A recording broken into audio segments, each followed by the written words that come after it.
Welcome to our School at Home class in English Grade 7. We are in the third quarter of our set of lessons, and I hope everybody will delight in learning today with English lesson number 13. Write the letter of the correct answer on the space before each number. Number 1.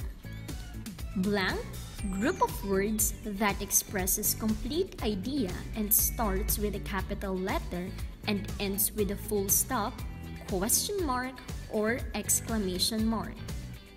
Letter A, speech. Letter B, subject. Letter C, sentence.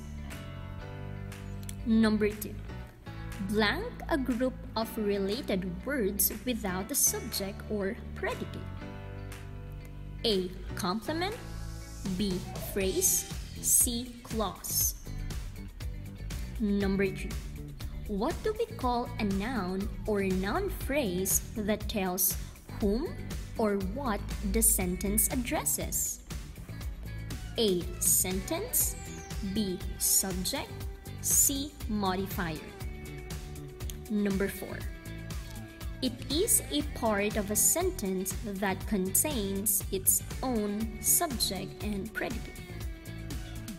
A, clause. B, phrase. C, predicate. And number 5, it is a verb or verb phrase telling what the subject does or is. A, sentence. B, predicate. C, object.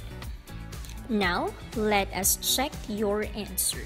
For number 1, blank group of words that expresses complete idea and starts with a capital letter and ends with a full stop, question mark, or exclamation mark.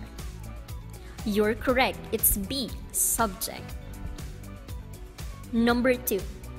Blank a group of related words without a subject or predicate. Awesome! The answer is B, phrase. Number 3. What do we call a noun or noun phrase that tells whom or what the sentence addresses? You are correct. It's B, subject. Number 4. It is a part of a sentence that contains its own subject and predicate. Perfect! The answer is A, clause. And number 5, it is a verb or verb phrase telling what the subject does or is. You are right, it's a B, predicate. A sentence is the largest unit of any language. In English, it begins with a capital letter and ends with a full stop or a question mark or an exclamation mark. The sentence is generally defined as a word or a group of words that expresses a thorough idea by giving a statement, order, or asking a question or exclaiming. In general, the subject refers to the part of the sentence that tells who or what the sentence is about. The subject is a noun, pronoun, or noun phrase. For example, Kevin walked down the street. They went to school. While Kevin and they are single word subjects. There are a few different types of subjects. A simple subject is just one word without any modifiers, usually a noun or a pronoun. A complete subject is the simple subject plus modifiers. A compound subject is made up of more than one subject element. For example, simple subject, Kath is a thin girl. Complete subject, Jess's poem about his mother made the class cry. And compound subject, Paolo and Timmy joined the soccer team at the same time. The predicate of a sentence includes the verb and everything that follows it.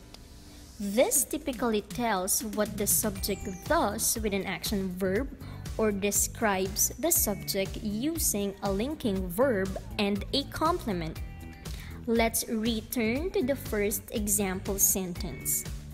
Kevin walked down the street.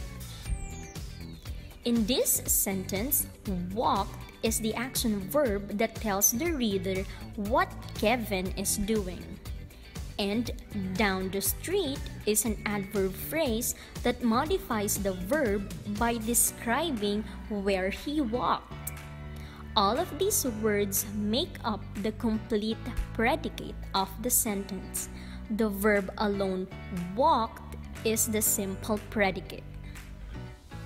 As with the subjects, it is also possible to have a compound predicate that consists of two different actions. Take a look at the example below to note the difference. Simple predicate, Harold cried. Complete predicate, the mouse slowly ran towards the food. Complete predicate, he laughed at the dog's tricks and decided to adopt him. Predicates can contain a good deal of information and may be quite long. Predicates often have several parts in condition to the verb, including objects and complements. Other parts of the sentence. Objects. These are noun phrases that are included in the predicate. They are the things being acted upon by the verb. For example, Susan bought the gift. In this sentence, there is a direct object in the predicate. It is the thing being acted upon. For example, the gift is the thing given by Susan. Next, complement. In predicates that use linking verbs rather than action verbs, items following the verb are known as complements. Complements modify the subject by describing it further.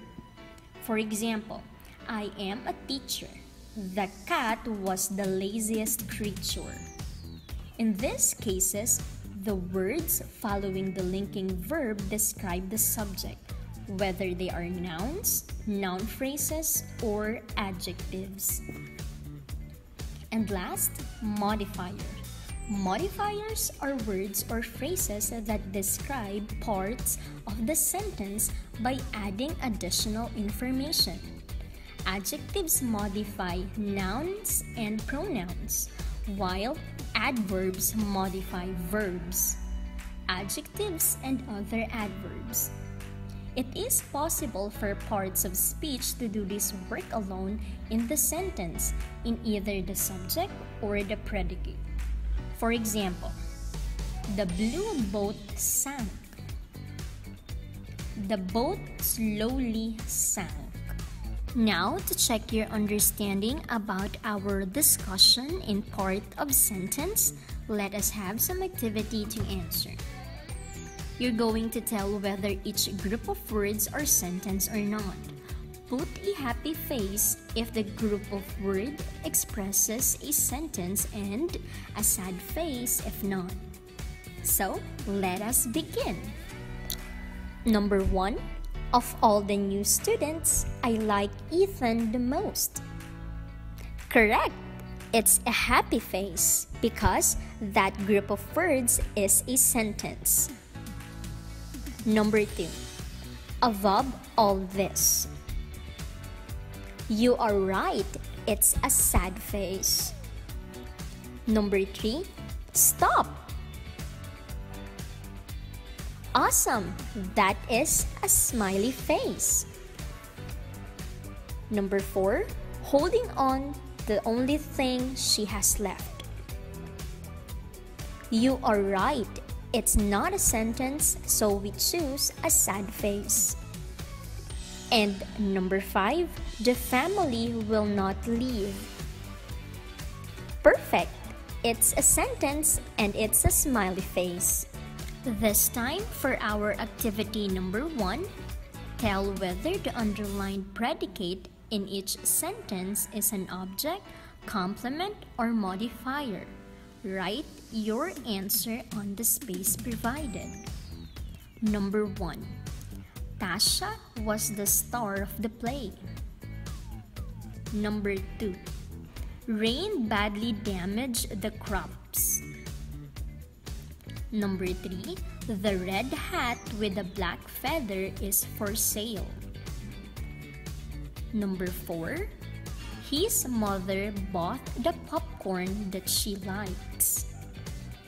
And number 5. The van passed the car full of the people that were singing. This time, let us check your work. For number 1, Tasha was the star of the play. The underlined was the star of the play is a compliment. Number 2, rain badly damaged the crops. The underlined words badly damaged the crops is a modifier. Number 3, the red hat with a black feather is for sale. The underlined with the feather is a modifier. Number 4, his mother bought the popcorn that she likes. The underlined bought the popcorn that she likes is an object. And number 5, the van passed the car full of people that were singing. The underlined passed the car full of people that were singing is an object. Now, let us proceed for activity number 2. Add a complete predicate to each sentences below. Number 1, the students. Number 2, the soccer player. And number 3, my mother. Take note that your answers may vary.